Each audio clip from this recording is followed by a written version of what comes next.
কোন স্ত্রী স্বামীকে তালাক দিতে পারে না।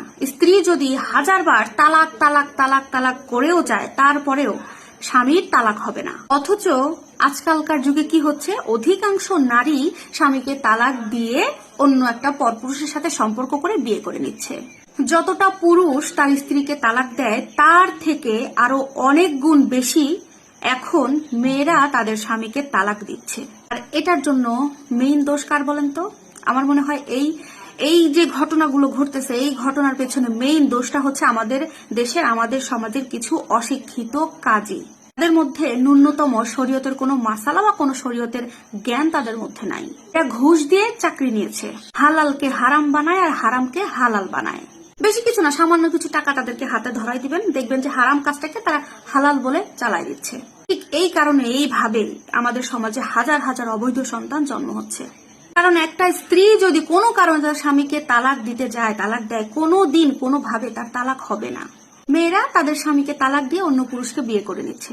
কারণ আজকালকার যুগে এখন এই সময়ে এসে মেয়েরা তাদের স্বামীকে তালাক দেয় শুধু একটা কারণে, অন্য পুরুষকে ভালো লাগার কারণে। আবার অনেক মেয়েরা আছে তাদের মায়ের কথায়, তাদের বোনের কথায়, তাদের বন্ধু বান্ধবী ভাবি ইত্যাদি ইত্যাদি মানুষের কথার প্রলোভনে পড়ে, লোভে পড়ে তার সংসারটা ধ্বংস করে, তার স্বামীকে তালাক দিয়ে চলে আসে। হ্যাঁ, বাবার বাড়ির কথায়, মা বাবার কথায় শুনে অনেক মেয়েরাই আছে এখন তাদের স্বামীকে তালাক দিচ্ছে। তাহলে একটু খেয়াল করেন, যদি একটা মেয়ে স্বামীকে তালাক দিয়ে অন্য আরেকটা পুরুষকে বিয়ে করে গ্রহণ করে তাহলে সেখানে কি সম্পর্ক হচ্ছে? কারণ তার তো আগের সম্পর্কটাই বিচ্ছিন্ন হয়নি। কারণ মেয়েরা তালাক দিলে তো সেখানে তালাক হয় না, স্বামীদের কোনো তালাক হয় না। আবার অনেক নারী দেখবেন যে সম্মানের সাথে শরীয়ত অনুযায়ী ডিভোর্স হয়েছে বা তালাক হয়ে গেছে, কিন্তু নিয়ম অনুযায়ী স্ত্রীর উপরে যে 3 মাস 10 দিন বা 13 দিন একটা নিয়ম পালন করতে হয়, এই ধৈর্যটা অনেক নারীর থাকে না। তালাক হয়ে গেছে 7 দিন 15 দিন 20 দিনের মাথায় দেখবেন যে আবার বিয়ে করে বসে আছে, ওখান থেকে দেখবেন যে সে আবার সন্তান জন্ম দিচ্ছে। এইভাবে আমাদের সমাজে অগণিত অগণিত অবৈধ সন্তানের জন্ম হচ্ছে।